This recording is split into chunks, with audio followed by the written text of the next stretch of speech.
કસાટ હોઈ ગયા હવાર પડી પેલો ગરદણી ઉઠીને બહાર આવ્યો બાપજી ઉઠ્યા પેલા ગરદણી કે બાપજી હું નતો કેતો આ ઠંડી કોઈની હગી ના થાય પેલા બાપજી કે બેટા ये क्या ठंडी है साली के राम से नहीं मोनी हनुमान से नहीं मोनी कृष्ण से नहीं मोनी माताजी से नहीं मोनी के गोदड़ी से मोन गई આ તો જેનાથી મોનતી હોય ને એનાથી મોને પરમાત્મા મોનવાનો વિષય નથી પરમાત્માને જોણવાનો છે અને આપણા મોની જ બેઠા છીએ એટલે ભેળ પડતો નથી હા પરમાત્મા મોનવાનો વિષય નથી અને આખું જગત શું થયું છે મોની લીધો છે ભગવાનને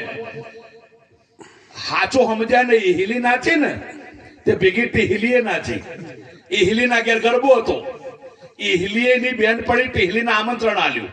કે આવતીકાલ મારા ઘેર ગરબો છે તો કે ગરબો ગાવા આવજે એટલે પેલી ટીહલીના ઘેર થઈને ધણીને વાત કરી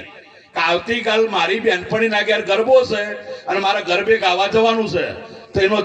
ધણી હતો તે ગરમ થઈ ગયો કે સોની મની હુઈ જા સમજણ નહીં પડતી હવારે કે 12 વીઘાનો ગવાર વાડવાનો છે હોઈ જા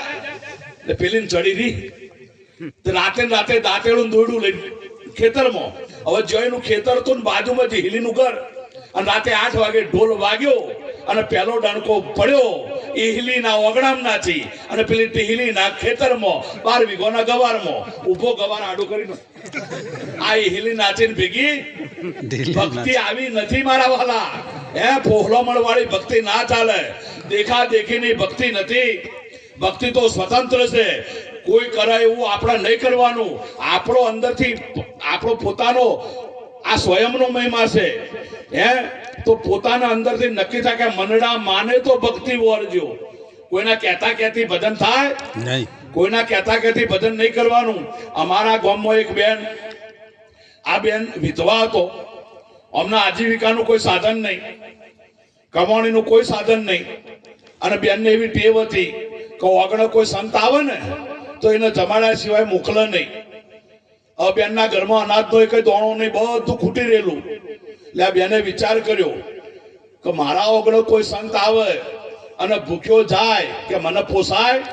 પણ કોઈ સંત આવે ને ભૂખ્યો જાય એ પહેલા પાણીનું બેડું લઈને જવું કુએ અને કુવામાં પડી અને આ દેહ છોડી દઉં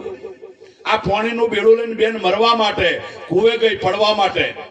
અને ત્યાં કુએ પહોંચીને એક સંત આયા કે બેન પાણી પીવડાવો ને બેને પાણી પાયું પેલા મહાત્મા કે બેન કે 2 દિવસનો ભૂખ્યો છું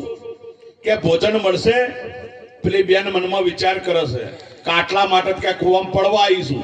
અને આ વળી પાછા ભોજન માંગે છે પણ ભક્તિ લાઈનમાં ભણેલી ભાઈ કરે શું મહાત્માને ઘેર લાવી પાડોશીના ઘેરથી લોટ ઉસીનો લાવી રોટલો બનાવી મહાત્માને જમવા બેહાડ્યા હવે આ મહાત્મા જમીન ઉભા થયા રસ્તામાં એક હોબેલું પડ્યું હતું હોબેલું ખબર પડે ને પેલું ખોડવાનું અમારી બાજુ હોબેલું કે તમારે જે કે હોબેલું પડેલું